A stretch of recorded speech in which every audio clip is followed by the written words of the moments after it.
Hello friends, welcome to Kannada voice over. ಇವತ್ತಿನ ವಿಡಿಯೋದಲ್ಲಿ Iceland ಎಂಬ ಸೀರೀಸ್ ದ ಫಸ್ಟ್ ಎಪಿಸೋಡ್ ಎಕ್ಸ್ಪ್ಲೈನ್ ಮಾಡ್ತಾ ಇದ್ದೇನೆ. ಎಪಿಸೋಡ್ ನ ಸ್ಟಾರ್ಟಿಂಗ್ ಅಲ್ಲಿ ಒಂದು ಐಲ್ಯಾಂಡ್ ನ ತೋರಿಸುತ್ತಾರೆ. ಆ ಐಲ್ಯಾಂಡ್ ಗೆ ವೆಡ್ಡಿಂಗ್ ಫೋಟೋ ಶೂಟ್ ಮಾಡೋದಕ್ಕೆ ಒಂದು ಕಪಲ್ಸ್ ಬರ್ತಾರೆ. ಹಾಗೆ ಅವರೊಂದಿಗೆ ನಮ್ಮ ಫೋಟೋಗ್ರಾಫರ್ ಒಂದು ವಿಷಯದ ಕುರಿತು ಎಕ್ಸ್ಪ್ಲೈನ್ ಮಾಡ್ತಾ ಬರ್ತಾರೆ. ಹಲವಾರು ವರ್ಷಗಳ ಹಿಂದೆ ಈ ಐಲ್ಯಾಂಡ್ ಗೆ ಭೀಕರವಾದಂತಹ ದುಷ್ಟ ಶಕ್ತಿಗಳು ಬರ್ತಿತ್ತು. ಇದನ್ನ ತಡೆಯೋದಕ್ಕೆ ದೇವತೆಗಳು ತಮ್ಮನ್ನೇ ತಾವೇ ಒಂದು ವಿಗ್ರಹವನ್ನಾಗಿ ಸ್ಥಾಪಿಸಿ ಆ ಕೆಟ್ಟ ಶಕ್ತಿಗಳು ಊರ ಒಳಗೆ ಬರದ ಹಾಗೆ ಕಾಪಾಡಿತ್ತು. ಈ ಜಾಗದಲ್ಲಿ ಸರಿಸುಮಾರು 46 ದೇವತೆಗಳ ಶಿಲ್ಪಗಳಿದೆ ಅಂತ ಇತಿಹಾಸದಲ್ಲಿದೆ. ಆದರೆ ಒರಿಜಿನಲ್ ಶಿಲ್ಪಗಳನ್ನ ಈ ಜಾಗದಲ್ಲಿ ನೋಡೋದಕ್ಕೆ ನಮಗೆ ಸಿಗೋದಿಲ್ಲ. ಯಾಕೆಂದರೆ ಅದು ತುಂಬಾ ರೇರ್ ಆದ ಕಾರಣ ನಿಮಗೆ ಬೇಕಿದ್ದರೆ ಈ ಜಾಗದಲ್ಲಿ ನಕಲಿ ಶಿಲ್ಪಗಳು ನೋಡೋದಕ್ಕೆ ಸಿಗಬಹುದೆಂದು ಹೇಳಿ ಅವರಿಬ್ಬರನ್ನ ಕರೆದುಕೊಂಡು ಬರ್ತಿರುತ್ತಾರೆ. ಕೊನೆಗೆ ಆ ಜಾಗದಲ್ಲಿ ಅವರಿಬ್ಬರು 2 ಶಿಲ್ಪಗಳನ್ನ ನೋಡ್ತಾರೆ. ಆದರೆ ಅದು ನಿಜವಾದಂತಹ ದೇವರ ಶಿಲ್ಪ ಆಗಿರಬಹುದಾ ಎಂದು ಇವರಿಗೆ ಗೊತ್ತಾಗ್ತಿರೋದಿಲ್ಲ.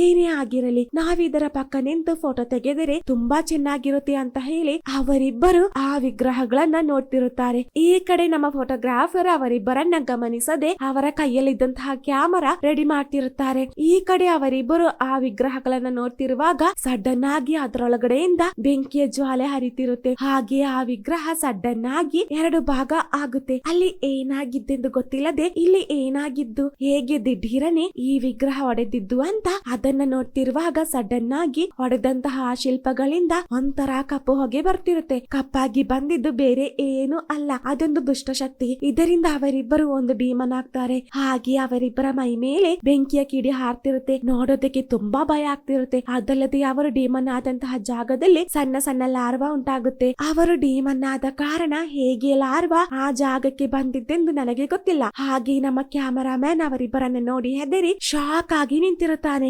ಇವರಿಬ್ಬರಿಗೆ ಇಷ್ಟು ಬೇಗ ಏನಾಗಿದ್ದೆಂದು ನನಗೆ ಗೊತ್ತಾಗ್ತಿಲ್ಲ. ಹೇಗಾದರೂ ಅವರ ಕೈಯಿಂದ ತಪ್ಪಿಸಿಕೊಂಡು ಈ ಜಾಗದಿಂದ ಎಸ್ಕೇಪ್ ಆಗಬೇಕು ಅಂತ ಅಲ್ಲಿಂದ ಓಡಿ ಹೋಗೋದಕ್ಕೆ ಟ್ರೈ ಮಾಡ್ತಿರುವಾಗ ಅವನಿಂದ ಆ ಜಾಗ ಬಿಟ್ಟು ಓಡಿ ಹೋಗೋದಕ್ಕೆ ಆಗ್ತಿರೋದಿಲ್ಲ. ಅಷ್ಟರಲ್ಲಿ ನಮ್ಮ ಗಂಡ ಅವನನ್ನ ಅಟ್ಯಾಕ್ ಮಾಡ್ತಿರುವಾಗ ಸಡನ್ ಆಗಿ ಒಂದು ಕತ್ತಿ ಅವನ ದೇಹದಿಂದ ಹರಿದೋಗುತ್ತೆ. ಹಾಗೆ ಆ ಕತ್ತಿ ಹೇಗೆ ಬಂತು ಹಾಗೆ ರಿಟರ್ನ್ ಹೋಗುತ್ತೆ. ಆ ಕತ್ತಿ ಹೇಗೆ ಬಂತು ಅಂತ ನೋಡುವಾಗ ಕೋಟ್ ಸೂಟ್ ನ ಹಾಕಿ ಒಬ್ಬ ವ್ಯಕ್ತಿ ನಿಂತಿರುತ್ತಾನೆ. ಇವನೇ ನಮ್ಮ ಸೀರೀಸ್ ನ ನಾಯಕ ನಟ. ಆ ಡೀಮನ್ ಅಟ್ಯಾಕ್ ಮಾಡಿದಂತಹ ಕತ್ತಿ ನಮ್ಮ ವ್ಯಾನ್ ಆಗಿರುತ್ತೆ. ಹಾಗೆ ಸೀನ್ ಕಟ್ ಆಗಿ ಒಂದು ಚರ್ಚ್ ನ ತೋರಿಸುತ್ತಾರೆ. ಹಾಗೆ ಆ ಚರ್ಚ್ ಅಲ್ಲಿ ಪುರಾತನ ಕಾಲದಲ್ಲಿದ್ದಂತಹ ಒಂದು ಫೋಟೋನ ಇಟ್ಟಿರುತ್ತಾರೆ. ಅದರೊಳಗಡೆಯಿಂದ ರಕ್ತ ಬರ್ತಿರುತ್ತೆ. ಇದನ್ನ ಕಂಡು ನಮ್ಮ ಫಾದರ್ ಹೆದರುತ್ತಾರೆ. ಹಾಗೆ ನಮ್ಮ ಸೆಕೆಂಡ್ ಹೀರೋನೊಂದಿಗೆ ಇಲ್ಲಿಗೆ ಬರೋದಕ್ಕೆ ಹೇಳಿ ಕಳಿಸ್ತಾರೆ. ಇದು ಯಾರೆಂದು ಗೊತ್ತಾಯ್ತಾ? ಲಾಸ್ಟ್ ಸೀಸನ್ ಅಲ್ಲಿ ನಾವ್ ಇವರನ್ನ ನೋಡಿರ್ತೇವೆ. ಇವನು ದೆವ್ವ ಓಡಿಸೋದರಲ್ಲಿ ಎತ್ತಿದ ಕೈ. ದುರಾತ್ಮಗಳನ್ನ ಕಂಡು ಒಂದಿಷ್ಟು ಹೆದರೋದಿಲ್ಲ. ಎಷ್ಟೇ ದೊಡ್ಡ ದುರಾತ್ಮ ಆಗಿದ್ರು ಈಸಿ ಆಗಿ ಅದನ್ನ ಓಡಿಸುತ್ತಾನೆ. ಇಲ್ಲಿದ್ದವರೆಲ್ಲರೂ ಆ ದುರಾತ್ಮಗಳನ್ನ ಕಂಡು ಹೆದರಿದರು. ನಮ್ಮ ಸೆಕೆಂಡ್ ಹೀರೋ ಅದನ್ನ ಕಂಡು ಹೆದರೋದಿಲ್ಲ. ನೀವೇ ನೋಡಿ ಎಷ್ಟು ಕೂಲ್ ಆಗಿ ಹಾಡನ್ನ ಕೇಳ್ತಾ ಆ ದುರಾತ್ಮನ ಓಡಿಸುತ್ತಿದ್ದಾನೆಂದು. ಹಾಗೆ ಆ ದುರಾತ್ಮನ ಓಡಿಸಿ ನಮ್ಮ ಫಾದರ್ ಹತ್ತಿರ ಬಂದು, ಏನಾಯ್ತು ಫಾದರ್, ಯಾಕೆ ಅರ್ಜೆಂಟ್ ಆಗಿ ನನ್ನ ಕರೆದಿದ್ದೆಂದು ಕೇಳಿದಾಗ ಆ ಫೋಟೋ ತೋರಿಸಿ ಹಲವಾರು ವರ್ಷಗಳ ಹಿಂದೆ ಒಂದು ಐಲ್ಯಾಂಡ್ ಅಲ್ಲಿ ಹೇಳಕ್ಕಾಗದಷ್ಟು ದುಷ್ಟ ಶಕ್ತಿಗಳ ಕಾಟ ಇತ್ತು. ಹಾಗೆ ಅವುಗಳನ್ನ ತಡೆಯೋದಕ್ಕೆ ಈ ಫೋಟೋದಲ್ಲಿರುವಂತಹ ಲೇಡಿ ತುಂಬಾ ಹೋರಾಡಿದ್ದಾರೆ. ಆದರೆ ಅವರಿಂದ ಅವುಗಳನ್ನ ತಡೆದು ನಿಲ್ಲಿಸೋದಕ್ಕೆ ಆಗಿಲ್ಲ. ಅದರೊಳಗೆ ಅವರು ಸತ್ತೋಗ್ತಾರೆ. ಅದಲ್ಲದೆ ಇಷ್ಟು ವರ್ಷಗಳಾದರೂ ಆ ಕೆಟ್ಟ ಶಕ್ತಿಗಳು ಇನ್ನು ಆ ಐಲ್ಯಾಂಡ್ ಅಲ್ಲಿ ಇದೆ ಅಂದಾಗ, ಹಾಗಿದ್ದರೆ ಆ ದುಷ್ಟ ಶಕ್ತಿಗಳನ್ನ ತಡೆಯೋದಕ್ಕೆ ಬೇರೆ ದಾರಿ ಇಲ್ವಾ? ನಾವೇಗೆ ಆ ದುಷ್ಟ ಶಕ್ತಿಗಳನ್ನ ತಡೆಯೋದು ಅಂತ ಕೇಳಿದಾಗ, ಆ ದುಷ್ಟ ಶಕ್ತಿಗಳನ್ನ ತಡೆಯೋದಕ್ಕೆ ಒಂದು ಹುಡುಗಿ ಜನ್ಮ ತಾಳಿದ್ದಾಳೆ. ಆದರೆ ಈಗ ಆ ಹುಡುಗಿ ಎಲ್ಲಿದ್ದಾಳೆಂದು ನನಗೆ ಗೊತ್ತಿಲ್ಲ. ಆ ಹುಡುಗಿ ಎಲ್ಲೇ ಇದ್ದರೂ ವಿಧಿ ಅವಳನ್ನ ಆ ಐಲ್ಯಾಂಡ್ ಗೆ ತಂದು ಬಿಡುತ್ತೆ. ಅದರಿಂದ ನೀನೇನ್ ಮಾಡ್ಬೇಕೆಂದು ಗೊತ್ತಾ? ನೀನು ಮೊದಲು ಆ ಐಲ್ಯಾಂಡ್ ಗೆ ಹೋಗಿ ಅಲ್ಲಿರುವಂತಹ ನಮ್ಮ ಫಾದರ್ ನ ಮೀಟ್ ಮಾಡಿ ಆ ಹುಡುಗಿ ಯಾರೆಂದು ಕಂಡು ಹಿಡಿದು ಆ ದುಷ್ಟ ಶಕ್ತಿಗಳ ಕೈಯಿಂದ ಅವಳನ್ನ ಕಾಪಾಡ್ಬೇಕು ಅಂತ ಹೇಳಿದಾಗ ನಮ್ಮ ಸೆಕೆಂಡ್ ಹೀರೋ ಓಕೆ ಅಂತ ಹೇಳ್ತಾನೆ. ಹಾಗೆ ಸೀನ್ ಕಟ್ ಆಗಿ ನಮ್ಮ ಹೀರೋಯಿನ್ ತೋರಿಸುತ್ತಾರೆ. ಇವರ ಕುಟುಂಬಕ್ಕೆ ಇವಳೊಬ್ಬಳೇ ವಾರಸ್ತಾರ.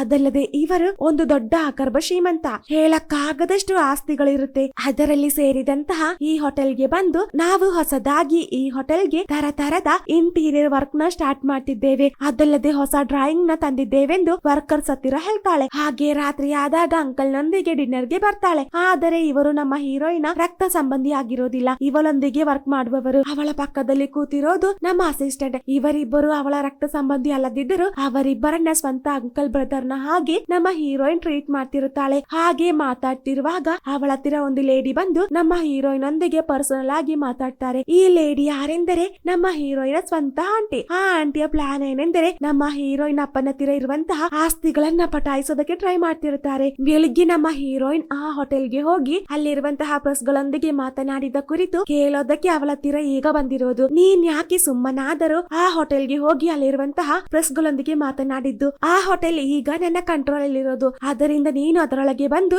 ಮೂಗು ತೂರಿಸಬೇಡ ಅಂದಾಗ, ಓಹೋ ಈಗ ನನಗೆ ಗೊತ್ತಾಯ್ತಂಟಿ ಆ ಹೋಟೆಲ್ ಯಾಕೆ ಡೌನ್ ಆಗ್ತಿರೋದೆಂದು. ನಿಮ್ಮ ಕಂಟ್ರೋಲ್ ಅಲ್ಲಿ ಇದ್ದ ಕಾರಣ ಆ ಹೋಟೆಲ್ ಲಾಸ್ ಅಲ್ಲಿದೆ. ಇಲ್ಲಿ ತನಕ ಆ ಹೋಟೆಲ್ ಇಂದ ನಮಗೆ ಲಾಭ ಸಿಕ್ಕಿಲ್ಲ, ಇದಕ್ಕೆ ಕಾರಣ ನೀವೇ. ಅದಲ್ಲದೆ ನಮ್ಮ ಅಪ್ಪನಿಗೂ ಆ ಹೋಟೆಲ್ ಅಲ್ಲಿ ಶೇರ್ ಇದೆ, ಆದ್ದರಿಂದ ಅವರ ಮಗಳಾದ ನನಗೂ ಆ ಹೋಟೆಲ್ ಅಲ್ಲಿ ಶೇರ್ ಇದೆ ಅಲ್ವಾ, ಅದಕ್ಕೆ ನಾನು ಆ ಹೋಟೆಲ್ಗೆ ಹೋಗಿ ಮಾತನಾಡಿದ್ದು. ಇದರಿಂದ ನೀವು ನನ್ನ ಬಗ್ಗೆ ಆಲೋಚಿಸಿ ಟೆನ್ಷನ್ ಆಗ್ಬೇಡಿ ಅಂದಾಗ, ಹೌದಾ ಸರಿ ನೋಡೋಣ, ಎಷ್ಟು ದಿನ ಅಂತ ನೀನು ಹೀಗೆ ಆ ಪ್ಲಾನ್ ನ ರೆಡಿ ಮಾಡ್ತೀಯಾ ಅಂತ ಕೋಪದಿಂದ ಅಲ್ಲಿಂದ ಎದ್ದೋಗ್ತಾರೆ. ಹಾಗೆ ನಮ್ಮ ಹೀರೋಯಿನ್ ಮತ್ತೆ ಅಸಿಸ್ಟೆಂಟ್ ಕಾರಲ್ಲಿ ಹೋಗ್ತಿರುವಾಗ ಯಾರೋ ಅವರ ಕಾರಿಗೆ ಬಂದು ಗುದ್ದುತ್ತಾರೆ. ಕಾರಿಗೆ ಗುದ್ದಿದ್ದಲ್ಲದೆ ತುಂಬಾ ರಾಂಗ್ ಆಗಿ ಮಾತಾಡ್ತಾರೆ. ನಮ್ಮ ಅಸಿಸ್ಟೆಂಟ್ ನೊಂದಿಗೆ ನೀನೇ ರಾಂಗ್ ರೂಟ್ ಇಂದ ಬಂದಿದ್ದೆಂದು ಹೇಳಿ ಅವನನ್ನ ಹೊಡೆಯೋದಕ್ಕೆ ಬರ್ತಾರೆ. ಇದನ್ನ ಕಂಡು ನಮ್ಮ ಹೀರೋಯಿನ್ ಆ ಗುಂಡನಿಗೆ ಹೊಡಿತಾಳೆ. ನಮ್ಮ ಹೀರೋಯಿನ್ ಆ ಗುಂಡನಿಗೆ ಹೊಡೆದಿದ್ದನ್ನ ಆ ಗ್ಯಾಂಗ್ ಅಲ್ಲಿ ಇದ್ದಂತಹ ಒಂದು ಹುಡುಗ ರೆಕಾರ್ಡ್ ಮಾಡಿದಾಗ, ಈಗ ಇಲ್ಲಿ ನಡೆದಿದ್ದೆಲ್ಲ ರೆಕಾರ್ಡ್ ಆಯ್ತಲ್ವಾ ಎಂದು ಕೇಳಿ ಅವರಿಬ್ಬರು ಅಲ್ಲಿಂದ ಹೋಗ್ತಾರೆ. ಹೋದ ನಂತರ ನಮಗೆ ಗೊತ್ತಾಗೋದು ಇದೆಲ್ಲ ನಮ್ಮ ಆಂಟಿಯ ಪ್ಲಾನ್ ಎಂದು.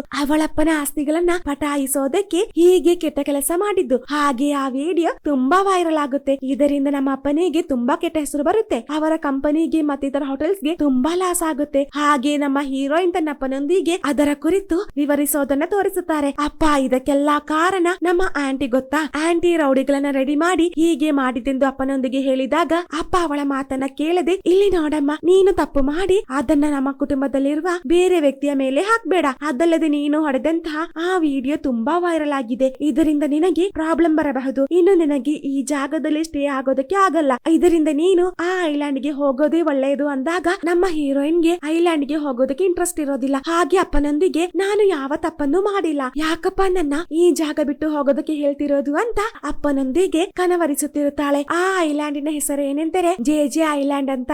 ಆ ಐಲ್ಯಾಂಡ್ ಅಲ್ಲಿ ತಾಮ್ರ ಎಂಬ ಒಂದು ಸಣ್ಣ ಗ್ರಾಮ ಇದೆ. ಆ ಗ್ರಾಮದಲ್ಲಿ ಒಂದು ಸ್ಕೂಲ್ ಇದೆ. ಆ ಸ್ಕೂಲಿಗೆ ಟೀಚರ್ ಆಗಿ ನಮ್ಮ ಹೀರೋಯಿನ್ ಹೋಗ್ತಿರೋದು. ಹಾಗೆ ನಮ್ಮ ಹೀರೋಯಿನ್ ಫ್ಲೈಟ್ ಹತ್ತಿ ಆ ಊರಿಗೆ ಹೋಗ್ತಿರುವಾಗ ನಮ್ಮ ಅಸಿಸ್ಟೆಂಟ್ ಗೊರಕ್ಕೆ ಹೊಡಿತಾ ನಿದ್ರೆ ಮಾಡ್ತಿರುತ್ತಾನೆ. ನಾನಿಲ್ಲಿ ಕೋಪದಲ್ಲಿರುವಾಗ ನೀನು ಮಾತ್ರ ನಿದ್ರೆ ಮಾಡ್ತಿರೋದ ಎಂದು ಕೇಳಿ ನಮ್ಮ ಅಸಿಸ್ಟೆಂಟ್ ನ ನಿದ್ರೆ ಮಾಡೋದಕ್ಕೆ ಬಿಡದೆ ಟಾರ್ಚರ್ ಮಾಡ್ತಿರುತ್ತಾಳೆ. ಹಾಗೆ ಅವರಿಬ್ಬರು ಐಲ್ಯಾಂಡ್ ಗೆ ರೀಚ್ ಆಗ್ತಾರೆ. ಹೀರೋಯಿನ್ ಈ ಐಲ್ಯಾಂಡ್ ಗೆ ಬರುವಂತಹ ವಿಷಯ ತಿಳಿದು ಏರ್ಪೋರ್ಟ್ ಗೆ ರಿಪೋರ್ಟರ್ಸ್ ಬಂದು ಫೋಟೋ ತೆಗೆಯುತ್ತಿರುವಾಗ ನಮ್ಮ ಅಸಿಸ್ಟೆಂಟ್ ಬೇಗ ಅವಳಿಗೆ ಕಾರ್ ಕೀನ ಕೊಟ್ಟು ಅವಳನ್ನ ಅಲ್ಲಿಂದ ಕಳುಹಿಸುತ್ತಾನೆ. ಹಾಗೆ ಪ್ರೆಸ್ ನ ತಡೆದು ನಿಲ್ಲಿಸೋದಕ್ಕೆ ನಮ್ಮ ಅಸಿಸ್ಟೆಂಟ್ ಜೋಕರ್ ನ ಹಾಗೆ ಡ್ಯಾನ್ಸ್ ಮಾಡ್ತಿರುತ್ತಾನೆ. ಹಾಗೆ ನಮ್ಮ ಹೀರೋಯಿನ್ ಏರ್ಪೋರ್ಟ್ ಇಂದ ಹೊರಗೆ ಬಂದು ಜೆ ಐಲ್ಯಾಂಡ್ ಗೆ ಕಾಲಿಡುವಾಗ ಯಾವುದೋ ಒಂದು ಫೋರ್ಸ್ ಅವಳನ್ನ ತಡೆಯುತ್ತೆ. ಇದನ್ನ ಇದೇ ಊರಲ್ಲಿರುವಂತಹ ಒಂದು ಅಜ್ಜಿಗೆ ಸೆನ್ಸ್ ಆಗುತ್ತೆ. ಈ ಕಡೆ ನಮ್ಮ ಹೀರೋಯಿನ್ ಈಗ ಇಲ್ಲಿ ಏನಾಗಿದ್ದೆಂದು ಗೊತ್ತಾಗದೆ ನನಗೆ ಏನಾಯ್ತು, ಯಾಕೆ ದಿಢೀರನೆ ನನಗೆ ಎದೆ ನೋವಾಗಿದ್ದೆಂದು ಆಲೋಚಿಸಿ ನೇರವಾಗಿ ಕಾರ್ ಹತ್ತಿರ ಬಂದಾಗ ಕಾರ್ ಹತ್ತಿರ ಯಾರ ಕೂತಿರೋದನ್ನ ಕಂಡು, ಹೆಲೋ ಯಾರು ನೀವು, ಯಾಕೆ ಈ ಟೈಮ್ ಅಲ್ಲಿ ಇಲ್ಲಿ ಕೂತಿರೋದು ಅಂತ ಕೇಳ್ತಿರುವಾಗ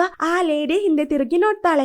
ಈ ಲೇಡಿ ಯಾರೆಂದು ಗೊತ್ತಾಯ್ತಾ, ಸ್ಟಾರ್ಟಿಂಗ್ ಸೀನ್ ಅಲ್ಲಿ ಇದ್ದಂತಹ ಆ ಹುಡುಗಿ ಒಂದು ಡೀಮನ್ ಆಗಿರುತ್ತಾಳಲ್ವಾ, ಅದೇ ಹುಡುಗಿ ಈಗ ಒಂದು ಮನುಷ್ಯನ ಕೊಂದು ಅದರ ದೇಹ ತಿನ್ನುತ್ತಿರುತ್ತಾಳೆ. ಇದನ್ನ ಕಂಡು ನಮ್ಮ ಹೀರೋಯಿನ್ ಹೇಗೆ ಓಡ್ತಿದ್ದಾಳೆಂದು ನೀವೇ ನೋಡಿ. ಪಿಟಿ ಉಷಾನ ಹಿಂದಿಕ್ಕುವ ಹಾಗೆ ಓಡ್ತಿರುತ್ತಾಳೆ. ಅಯ್ಯೋ ದೇವರೇ, ನಾನು ನೆಕ್ಸ್ಟ್ ಇವಳ ಕೈಗೆ ಸಿಕ್ಕಾಕೊಂಡರೆ ಬಾರ್ಬಿಕ್ಯೂ ಆಗ್ತೇನೆಂದು ಹೇಳಿ ಓಡ್ತಿರುವಾಗ ಆ ಡೀಮನ್ ಅವಳನ್ನ ಬಿಡದೆ ಅವಳ ಹಿಂದೆ ಬರ್ತಿರುತ್ತಾಳೆ. ಕೊನೆಗೆ ಓಡಿ ಸುಸ್ತಾಗಿ ನಮ್ಮ ಹೀರೋಯಿನ್ ಡೀಮನ್ ಕೈಗೆ ಸಿಕ್ಕದೆ ಅಲ್ಲಿರುವಂತಹ ಒಂದು ಟ್ರಕ್ ನ ಒಳಗೆ ಬೇಗ ಹತ್ತುತ್ತಾಳೆ. ಆದರೆ ನಮ್ಮ ಡೀಮನ್ ಶಕ್ತಿಶಾಲಿ ಆದ ಕಾರಣ ಆ ಟ್ರಕ್ ನ ತನ್ನ ಪವರ್ ಯೂಸ್ ಮಾಡಿ ಹೊಡೆದಾಕುತ್ತಿರುತ್ತೆ. ಹಾಗೆ ಆ ಟ್ರಕ್ ನ ಟಾಪ್ ಓಪನ್ ಮಾಡಿ ಹೀರೋಯಿನ್ ಹತ್ತಿರ ಕೈ ಹಾಕುತ್ತಿರುವಾಗ ಸಡನ್ ಆಗಿ ಆ ಡೀಮನ್ ಯಾರೋ ಬಂದು ಅಟ್ಯಾಕ್ ಮಾಡ್ತಾರೆ. ಈ ಡೀಮನ್ ಅಟ್ಯಾಕ್ ಮಾಡುವಷ್ಟು ಧೈರ್ಯ ನಮ್ಮ ವ್ಯಾನ್ ಗೆ ಮಾತ್ರ ಇರೋದಲ್ವಾ. ಹಾಗೆ ನಮ್ಮ ಡೀಮನ್ ಹೊಡೆದು ಅದರ ಬೆನ್ನ ತೆಗೆಯುತ್ತಿರುತ್ತಾನೆ. ವ್ಯಾನ್ ಡೀಮನ್ ಹೊಡೆಯುತ್ತಿರೋದೆಲ್ಲ ನಮ್ಮ ಹೀರೋಯಿನ್ ಮೈ ಮರೆತು ನೋಡ್ತಿರುತ್ತಾಳೆ. ಹಾಗೆ ನಮ್ಮ ವ್ಯಾನ್ ಆ ಡೀಮನ್ ಕೊಂದು ಬೇಗ ನಮ್ಮ ಹೀರೋಯಿನ್ ಬಂದು ನೋಡ್ತಾನೆ. ಹಾಗೆ ಅವರಿಬ್ಬರು ಪರಸ್ಪರ ನೋಡ್ತಿರುವಾಗ ನಮ್ಮ ಹೀರೋಯಿನ್ ಏರ್ಪೋರ್ಟ್ ಗೆ ಬಂದಾಗ ಒಂದು ಫೋರ್ಸ್ ಅವಳನ್ನ ತಡೆದ ಹಾಗೆ ಈಗ ಆ ಫೋರ್ಸ್ ಅವಳನ್ನ ಅಟ್ಯಾಕ್ ಮಾಡುತ್ತೆ. ತಕ್ಷಣ ವ್ಯಾನ್ ಕಣ್ಣೆದುರೆ ನಮ್ಮ ಹೀರೋಯಿನ್ ಜ್ಞಾನ ತಪ್ಪಿ ಬೀಳ್ತಾಳೆ. ಹಾಗೆ ಕಣ್ಣು ಓಪನ್ ಮಾಡಿ ನೋಡಿದಾಗ ನಮ್ಮ ಹೀರೋಯಿನ್ ಒಂದು ಹೋಟೆಲ್ ರೂಮ್ ಅಲ್ಲಿ ಇರುತ್ತಾಳೆ. ಹಾಗೆ ತನ್ನ ಅಸಿಸ್ಟೆಂಟ್ ನೊಂದಿಗೆ ಭಯದಿಂದ ನನಗೇನಾಗಿದ್ದು, ಆ ಬ್ಲಾಕ್ ಡ್ರೆಸ್ ಹಾಕಿದವನ ಎಲ್ಲೋದ, ಆ ಬ್ಲಾಕಿನ ನೋಡಿದ್ರ, ಇಲ್ಲೇ ಇದ್ದಾನ ಎಂದು ಕೇಳ್ತಿರುವಾಗ ನಮ್ಮ ಅಂಕಲ್ ಮತ್ತೆ ಅಸಿಸ್ಟೆಂಟ್ ಗೆ ಇವಳೇನು ಹೇಳ್ತಿರೋದೆಂದು ಗೊತ್ತಾಗದೆ ನೀನೇನು ಹೇಳ್ತಿರೋದೆಂದು ನಮಗೆ ಗೊತ್ತಾಗ್ತಿಲ್ಲ. ನಾವು ಬಂದಾಗ ನೀನು ಆ ಟ್ರಕ್ ಒಳಗೆ ಬಿದ್ದಿದ್ದೆ, ಅಲ್ಲಿ ಏನಾಗಿದ್ದೆಂದು ನಮಗೆ ಗೊತ್ತಿಲ್ಲ. ದೇವರ ದಯೆಯಿಂದ ನಿನಗೆ ಏನಾಗಿಲ್ಲ ಗೊತ್ತಾ, ಅದೇ ನಮಗೆ ದೊಡ್ಡ ಸಂತೋಷ. ಪುನಃ ಅದನ್ನ ಆಲೋಚಿಸಿ ಮೂಡ್ ಆಫ್ ಆಗ್ಬೇಡ ಎಂದು ಹೇಳಿ ನಮ್ಮ ಹೀರೋಯಿನ್ ಸಮಾಧಾನಿಸುತ್ತಿರುತ್ತಾರೆ. ನಂತರ ಅವಳಿರುವಂತಹ ಆ ಹೋಟೆಲ್ ನ ಟಾಪ್ ಆಂಗಲ್ ಇಂದ ತೋರಿಸುತ್ತಾರೆ. ಈ ಕಡೆಯಿಂದ ನೋಡಿದ್ರೆ ತುಂಬಾ ಸುಂದರವಾಗಿರುತ್ತೆ. ಹಾಗೆ ಸೀನ್ ಕಟ್ ಆಗಿ ಮಾರನೇ ದಿನ ನಮ್ಮ ವ್ಯಾನ್ ಮತ್ತೆ ಅಜ್ಜಮ್ಮನ ತೋರಿಸುತ್ತಾರೆ. ನಮ್ಮ ಹೀರೋಯಿನ್ ಮೊದಲ ಸಲ ಈ ಐಲ್ಯಾಂಡ್ ಗೆ ಬಂದಾಗ ಅದು ನಮ್ಮ ಅಜ್ಜಮ್ಮನಿಗೆ ಸೆನ್ಸ್ ಆಗಿರುತ್ತೆ. ಹಾಗೆ ಈಗ ವ್ಯಾನ್ ಒಂದಿಗೆ ಅದು ಅವಳೇ ತಾನೆ, ಅವಳಿಗೆ ನಿನ್ನ ನೆನಪಾಯ್ತಾ ಅಂತ ಕೇಳಿದಾಗ ಇಲ್ಲ ಅಜ್ಜಮ್ಮ, ಅವಳಿಗೆ ನನ್ನ ನೆನಪಿಲ್ಲ, ಆದ್ರೆ ಡೀಮನ್ ಗಳೆಲ್ಲ ಅವಳನ್ನ ಕೊಲ್ಲೋದಕ್ಕೆ ಹಿಂದೆ ಬಿದ್ದಿದ್ದಾರೆ, ನೀನೇನು ವರಿ ಮಾಡ್ಕೋಬೇಡ, ಅವಳಿಗೇನಾಗಲ್ಲ, ಅದಲ್ಲದೆ ಅವಳ ಹಳೆ ಮೆಮೊರೀಸ್ ಅವಳಿಗೆ ಬಂದೇ ಬರುತ್ತೆ ಅಂದಾಗ ವಿಧಿ ಅವಳನ್ನ ಇಷ್ಟು ದೂರ ತಂದಿದ್ದಾರೆ ಅಂದರೆ ಖಂಡಿತ ಅವಳಿಗೆ ಅವಳ ಮೆಮೊರಿ ಸಿಗುತ್ತೆ ಅಂತ ಹೇಳ್ತಿರುತ್ತಾರೆ. ಸ್ಟಾರ್ಟಿಂಗ್ ಸೀನ್ ಅಲ್ಲಿ ಆ ಫಾದರ್ ಒಂದು ಲೇಡಿಯ ಕುರಿತು ಹೇಳಿದ್ರಲ್ವಾ, ಆ ಐಲ್ಯಾಂಡ್ ನ ರಕ್ಷಿಸೋದಕ್ಕೆ ಒಂದು ಹುಡುಗಿ ಜನ್ಮ ತಾಳಿದ್ದಾಳೆಂದು, ವಿಧಿ ಅವಳನ್ನ ಈ ಐಲ್ಯಾಂಡ್ ಗೆ ತಂದು ಬಿಡುತ್ತೆ ಅಂತ. ಆ ಹುಡುಗಿ ಬೇರೆ ಯಾರು ಅಲ್ಲ, ಅದು ನಮ್ಮ ಹೀರೋಯಿನ್. ಆದ್ದರಿಂದ ವಿಧಿ ಅವಳನ್ನ ಈ ಐಲ್ಯಾಂಡ್ ಗೆ ತಂದು ಬಿಟ್ಟಿರೋದು. ಹಾಗೆ ನಮಗೊಂದು ಫ್ಲಾಶ್ ಬ್ಯಾಕ್ ಸೀನ್ ತೋರಿಸುತ್ತಾರೆ. ಹಲವಾರು ವರ್ಷಗಳ ಹಿಂದೆ ಈ ಗ್ರಾಮದಲ್ಲಿರುವ ಜನರು ಒಬ್ಬೊಬ್ಬರಾಗಿ ಸತ್ತು ಹೋಗ್ತಿರುತ್ತಾರೆ. ಹೇಗೆ ಸತ್ತೋಗ್ತಾರೆ ಅಂದರೆ ಆ ಡೀಮನ್ ಕೈಗೆ ಸಿಕ್ಕಿದವರನ್ನ ಕೊಂದು ಹಾಕ್ತಿರುತ್ತೆ. ಇಡೀ ಗ್ರಾಮದಲ್ಲಿ ಒಂದೇ ಒಂದು ಹುಡುಗ ಮಾತ್ರ ಡೀಮನ್ ಕೈಯಿಂದ ಬಚಾವಾಗಿರ್ತಾನೆ. ಈ ಹುಡುಗ ಬೇರೆ ಯಾರು ಅಲ್ಲ, ಅದು ನಮ್ಮ ವ್ಯಾನ್. ಸೈನಿಕರು ವ್ಯಾನ್ ನ ಕಂಡು ಅರಮನೆಗೆ ಕರೆದುಕೊಂಡು ಬರ್ತಾರೆ. ಹಾಗೆ ನಮ್ಮ ರಾಜನೊಂದಿಗೆ ಆ ಅಜ್ಜಮ್ಮ ಬಂದು ಇಲ್ಲಿಗೆ ಸ್ಟಾಪ್ ಮಾಡಿ, ಇನ್ ಮುಂದೆ ಅದನ್ನ ಕಂಟಿನ್ಯೂ ಮಾಡಬೇಡಿ, ಹಲವಾರು ಸಣ್ಣ ಮಕ್ಕಳು ಇದರಿಂದ ಸತ್ತೋಗ್ತಿದ್ದಾರೆ ಅಂತ, ಇದನ್ನ ಬಿಟ್ರೆ ಬೇರೆ ಯಾವ ದಾರಿ ಇದೆ ಅಂತ ಹೇಳು. ಸಣ್ಣ ಮಕ್ಕಳೊಂದಿಗೆ ನಾವು ಹೀಗೆ ಮಾಡಿಲ್ಲ ಅಂದರೆ ನಮಗೊಂದು ತೀರ್ಪು ಸಿಗದಿರಬಹುದು. ನೀನೇ ನೋಡಿಲ್ವಾ ದಿನನಿತ್ಯ ಈ ತಾಮ್ರದಲ್ಲಿ ಜನರು ಹೇಗೆ ಸತ್ತು ಹೋಗ್ತಿದ್ದಾರೆಂದು. ಆ ಡೀಮನ್ನ ತಡೆದು ನಿಲ್ಲಿಸೋದಕ್ಕೆ ಇದೊಂದೇ ದಾರಿ ಇರೋದು, ಇದನ್ನ ಬಿಟ್ರೆ ಬೇರೆ ದಾರಿ ಇಲ್ಲ ಎಂದು ನಮ್ಮ ರಾಜ ಹೇಳ್ತಾನೆ. ಹಾಗೆ ನಮ್ಮ ಅಜ್ಜಮ್ಮನೊಂದಿಗೆ ಮಾತಾಡಿ ಮುಗಿದ ನಂತರ ನಮ್ಮ ರಾಜ ಸೈನಿಕರೊಂದಿಗೆ ಡೀಮನ್ ಕೈಯಿಂದ ತಪ್ಪಿಸಿಕೊಂಡಂತಹ 4-5 ಸಣ್ಣ ಮಕ್ಕಳನ್ನ ಕರೆದುಕೊಂಡು ನಮ್ಮ ರಾಜ ಬೇರೆ ಒಂದು ಜಾಗಕ್ಕೆ ಬರ್ತಾನೆ. ಅದೆಲ್ಲಿಗೆ ಬಂದಿರೋದು ಅಂತ ನೋಡಿದ್ರೆ ಇವರೆಲ್ಲರೂ ಸೇರಿ ಒಂದು ಡೀಮನ್ನ ಹಿಡಿದಿಟ್ಟಿರುತ್ತಾರೆ. ಹಾಗೆ ಅದರ ಹತ್ತಿರ ಬಂದು ನಮ್ಮ ರಾಜ ಆ ಮಕ್ಕಳೊಂದಿಗೆ ಇದು ತುಂಬಾ ಅಗ್ರೆಸಿವ್ ಆದಂತಹ ಒಂದು ಡೀಮನ್, ಈ ಡೀಮನ್ ಇಂದ ತುಂಬಾ ಜನರು ಸತ್ತಿದ್ದಾರೆ, ಅದಲ್ಲದೆ ಈ ಒಂದು ಡೀಮನ್ನ ಹಿಡಿಯೋದಕ್ಕೆ ಎಷ್ಟು ಜನರು ತಮ್ಮ ಉಸಿರನ್ನ ತ್ಯಾಗ ಮಾಡಿದ್ದಾರೆ ಎಂದು ಗೊತ್ತಾ, ಅದರಿಂದ ಈಗ ಈ ಡೀಮನ್ನ ತಡೆಯೋದಕ್ಕೆ ನಿಮ್ಮಿಂದ ಮಾತ್ರ ಸಾಧ್ಯ ಅಂತ ಹೇಳಿ ಆ ಡೀಮನ್ನ ಎದೆಗೆ ಶಾರ್ಪ್ ಆದಂತಹ ಒಂದು ಖಡ್ಗವನ್ನ ಇಳಿಸುತ್ತಾರೆ. ತಕ್ಷಣ ರಕ್ತ ಬರೋದಕ್ಕೆ ಶುರು ಆಗುತ್ತೆ. ಆ ರಕ್ತ ನಾರ್ಮಲ್ ರಕ್ತದ ಹಾಗೆ ಇರೋದಿಲ್ಲ, ಆ ರಕ್ತ ಬೆಂಕಿಯ ಹಾಗೆ ಸುರಿತಿರುತ್ತೆ. ಹಾಗೆ ಅದನ್ನ ಕಲೆಕ್ಟ್ ಮಾಡಿ ಅದನ್ನ ಈ ಸಣ್ಣ ಮಕ್ಕಳ ದೇಹದಲ್ಲಿ ಸುರಿತಾರೆ. ನೋವಿಂದ ಈ ಸಣ್ಣ ಮಕ್ಕಳು ಜೋರಾಗಿ ಕಿರುಚುತ್ತಾರೆ. ಹಾಗೆ ಸಿನ್ಕಟಾಗಿ ಮಾರನೇ ದಿನ ಆ ಸಣ್ಣ ಮಕ್ಕಳಲ್ಲಿ ಇವರಿಬ್ಬರು ಮಾತ್ರ ಈಗ ಜೀವಂತವಾಗಿರೋದು. ಇದರಲ್ಲೊಬ್ಬ ನಮ್ಮ ವ್ಯಾನ್, ಮತ್ತೊಬ್ಬ ನಮ್ಮ ಟ್ಯಾನ್. ಹೆಸರು ಚೆನ್ನಾಗಿದೆ ಅಲ್ವಾ, ಟ್ಯಾನ್ ವ್ಯಾನ್ ಅಂತ.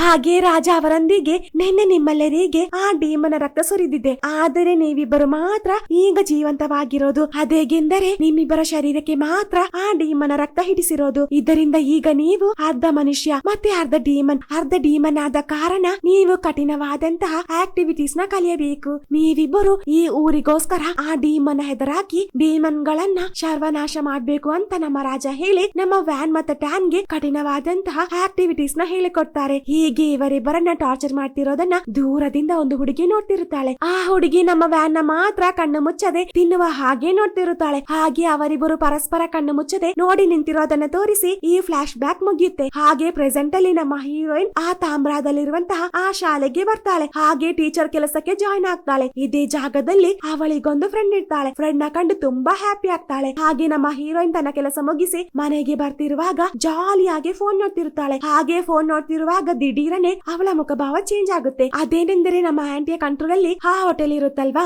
ಆದರೆ ಈಗ ಆ ಹೋಟೆಲ್ ನ ನಮ್ಮ ಆಂಟಿಗೆ ಒಪ್ಪಿಸಿರುತ್ತಾರೆ. ಇದನ್ನ ಕಂಡು ನಮ್ಮ ಹೀರೋಯಿನ್ ಕೋಪ ಬಂದು ಅಪ್ಪನಿಗೆ ಫೋನ್ ಮಾಡಿ ನಿನಗೆ ಏನಾಯ್ತಪ್ಪ, ಯಾಕೆ ಇಡೀ ಕಂಟ್ರೋಲ್ ಆಂಟಿಗೆ ಕೊಟ್ಟಿದ್ದು, ಅವರಿಂದ ಆ ಹೋಟೆಲ್ ನಷ್ಟದಲ್ಲಿ ನಡೀತಿರೋದೆಂದು ಅಪ್ಪನೊಂದಿಗೆ ಹೇಳಿದಾಗ ಅಪ್ಪ ಅವಳ ಮಾತು ಕೇಳುವ ಹಾಗೆ ಇರೋದಿಲ್ಲ. ನೀನೀಗ ಯಾವ ಕೆಲಸ ಮಾಡೋದಕ್ಕೆ ಹೋಗಿರೋದೆಂಬ ನೆನಪಿದೆಯಾ, ಆ ಕೆಲಸ ಮಾಡಿದ್ರೆ ಸಾಕು, ಇಲ್ಲಿ ನಡೆಯುವಂತ ಚೇಂಜಸ್ ಗೆ ನೀನು ಮೂಗು ತೂರಿಸಬೇಡ, ಇಲ್ಲಿ ನಡೀತಿರೋದನ್ನ ನಾನು ಮತ್ತೆ ನಿನ್ನ ಆಂಟಿ ನೋಡಿಕೊಳ್ಳುತ್ತೇವೆ ಅಂದಾಗ ನಮ್ಮ ಹೀರೋಯಿನ್ ಕೋಪದಿಂದ ಬೇಗ ಫೋನ್ ಕಟ್ ಮಾಡ್ತಾಳೆ. ಹಾಗೆ ಕಟ್ ಮಾಡಿದ ನೆಕ್ಸ್ಟ್ ಸೆಕೆಂಡ್ ಅಲ್ಲಿ ಅವಳಿಗೆ ಮತ್ತೊಂದು ಶಾಕಿಂಗ್ ನ್ಯೂಸ್ ಬರುತ್ತೆ. ಅದನ್ನ ಕಂಡು ಅವನೊಂದಿಗೆ ಕಾರು ನಿಲ್ಲಿಸೋದಕ್ಕೆ ಹೇಳಿ ಕಾರಿಂದ ಇಳಿದು ಬರ್ತಾಳೆ. ಹಾಗೆ ಆ ವ್ಯಕ್ತಿಗೆ ಒಂದು ಫೋಟೋನ ತೋರಿಸಿಕೊಡ್ತಾಳೆ. ಅದೇನೆಂದು ನೋಡಿದ್ರೆ ನಮ್ಮ ಆಂಟಿಯೊಂದಿಗೆ ಈ ವ್ಯಕ್ತಿ ಕೈ ಜೋಡಿಸಿರುತ್ತಾನೆ. ನಾನಿನ್ನ ಎಷ್ಟು ನಂಬಿದ್ದೆ ಅಂತ ನಿನಗೆ ಗೊತ್ತಾ, ನೀ ನನ್ನ ಹೀಗೆ ಚೀಟ್ ಮಾಡ್ತೀಯಾ ಅಂತ ನಾನು ಕನಸಲ್ಲ ಅಂದುಕೊಂಡಿಲ್ಲ.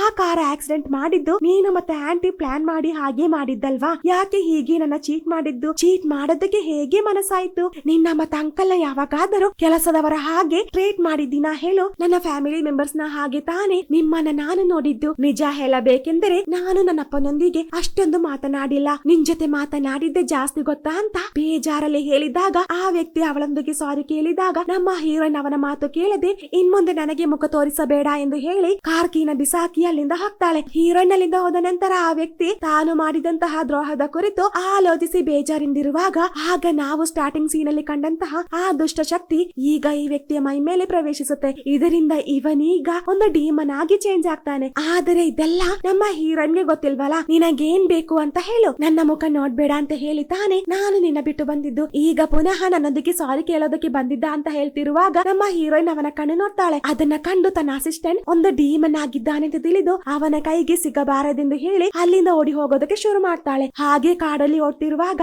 ಆ ಡೀಮನ್ ಇವಳಿಗಿಂತ ಜೋರಾಗಿ ಓಡ್ತಿರುತ್ತೆ. ಹಾಗೆ ಕೊನೆಗೆ ಓಡಿ ಸುಸ್ತಾಗಿ ನಮ್ಮ ಹೀರೋಯಿನ್ ಆ ಡೀಮನ್ ನ ಕೈಗೆ ಸಿಕ್ಕಾಕೊಳ್ತಾಳೆ. ಹಾಗೆ ಆ ಡೀಮನ್ ನಮ್ಮ ಹೀರೋಯಿನ್ ಕೊಲ್ಲುವಷ್ಟರಲ್ಲಿ ಯಾರೋ ಒಬ್ಬ ವ್ಯಕ್ತಿ ಸ್ಪೀಡ್ ಆಗಿ ಇವರಿಬ್ಬರನ್ನ ಕ್ರಾಸ್ ಮಾಡಿ ಹೋಗ್ತಾರೆ. ಹೋದ ನಂತರ ಅದು ಯಾರೆಂದು ನಮಗೆ ಗೊತ್ತಾಗೋದು ಅದು ನಮ್ಮ ವ್ಯಾನ್ ಅಂತ. ಅದಲ್ಲದೆ ನಮ್ಮ ವ್ಯಾನ್ ಓಡಿ ಬಂದಾಗ ನಮ್ಮ ಡೀಮನ್ ನ ಕೈ ಕಟ್ ಮಾಡಿರುತ್ತಾನೆ. ನಮ್ಮ ಹೀರೋಯಿನ್ ಗೆ ಅದು ಗೊತ್ತಾದ ಮೇಲೆ ಅವಳ ಎಕ್ಸ್ಪ್ರೆಷನ್ ಹೇಗಿದೆ ಅಂತ ನೀವೇ ನೋಡಿ. ಹಾಗೆ ಎದುರುತ್ತಾ ಆ ಕೈನ ಕೆಳಗಾಕುತ್ತಾಳೆ. ನಮ್ಮ ಹೀರೋಯಿನ್ ಆ ಡೀಮನ್ ಕೈಯಿಂದ ರಕ್ಷಿಸೋದಕ್ಕೆ ಪುನಃ ನಮ್ಮ ವ್ಯಾನ್ ಬಂದಿದ್ದನ್ನ ತೋರಿಸಿ ಈ ಎಪಿಸೋಡ್ ಎಂಡ್ ಆಗುತ್ತೆ. ಮುಂದೇನಾಗುತ್ತೆ ಅಂತ ನಮಗೆ ನೆಕ್ಸ್ಟ್ ಎಪಿಸೋಡ್ ಅಲ್ಲಿ ನೋಡೋಣ. ಹಾಗೆ ನಿಮಗೆ ನನ್ನ ವಿಡಿಯೋ ಇಷ್ಟವಾದಲ್ಲಿ ಪ್ಲೀಸ್ ಲೈಕ್ ಮಾಡಿ, ಶೇರ್ ಮಾಡಿ, ಸಬ್ಸ್ಕ್ರೈಬ್ ಮಾಡಿ, ಜೊತೆಗೆ ಪಕ್ಕದಲ್ಲಿರುವಂತಹ ಬೆಲ್ ಐಕಾನ್ ಪ್ರೆಸ್ ಮಾಡಿ. Thank you.